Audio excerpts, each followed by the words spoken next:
Overreacting isn't just getting emotional. It's a psychological pattern rooted in how a person interprets threat, discomfort, or uncertainty. When someone overreacts, what we're really seeing is their nervous system firing as if the situation is far more dangerous or offensive than it actually is. The first thing to understand is this: most overreactions come from misinterpretation. People who overreact often read neutral events as hostile. A delayed text becomes a rejection. A forgotten favor becomes betrayal. A small disagreement feels like abandonment. Their mind fills in gaps with worst-case assumptions, and their emotions follow instantly. One major cause is emotional dysregulation. These individuals struggle to manage or slow down their emotional responses. Instead of processing, they explode. Their feelings hit them at full intensity, and because it's overwhelming, they express it loudly, dramatically, or impulsively. This isn't about being dramatic for attention. It's about lacking the tools to regulate what they feel.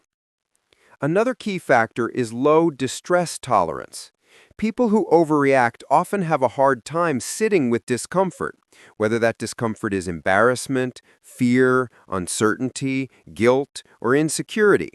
So instead of calmly absorbing the moment, they react to get rid of the feeling as fast as possible.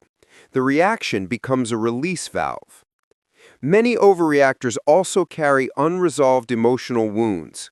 A simple comment can trigger years of bottled frustrations. For example, a small criticism may remind them of childhood environments where they were constantly judged or belittled. Their anger isn't about what you said today, it's about what someone else said years ago.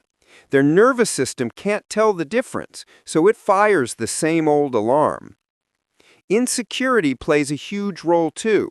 When someone feels fundamentally unworthy, unloved, or easily replaced, they live in a constant state of emotional threat. Overreacting becomes a defense mechanism. If I react strongly, maybe I can protect myself. So jealousy becomes explosive, minor disappointments become personal attacks, and every conflict becomes proof that others don't care. Another common trait is black and white thinking, a cognitive distortion where people see situations as all good or all bad. If you disagree with them, you're against them. If plans change, everything is ruined. If someone makes a mistake, it's unforgivable. This thinking style intensifies emotional swings and fuels exaggerated responses. Let's also talk about control and predictability. Some people overreact when they feel powerless or uncertain. By reacting intensely, they temporarily regain control over the situation, the people involved, or the emotional energy in the room. The louder they react, the more they feel they're steering the outcome, even if it's unhealthy.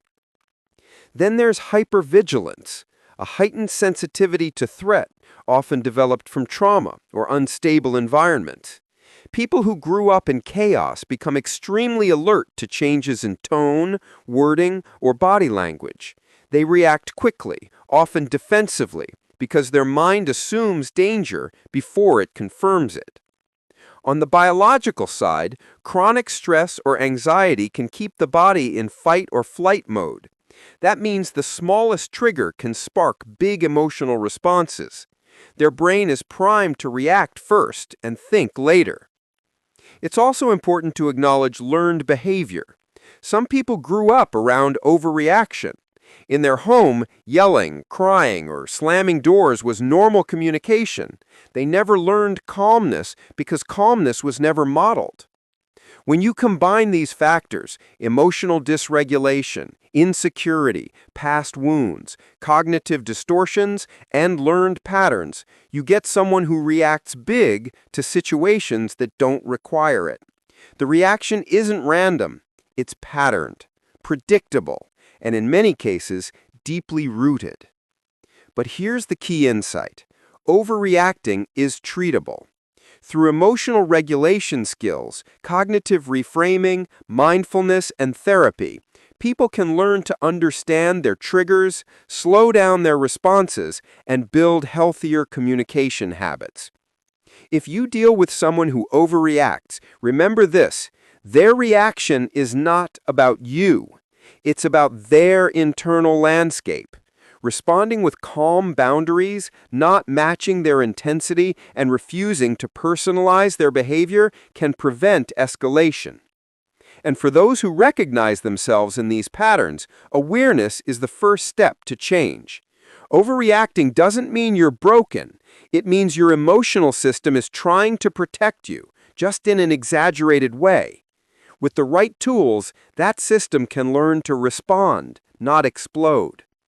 Understanding the psychology behind overreaction helps us respond with clarity instead of confusion, empathy instead of defensiveness, and intention instead of impulse.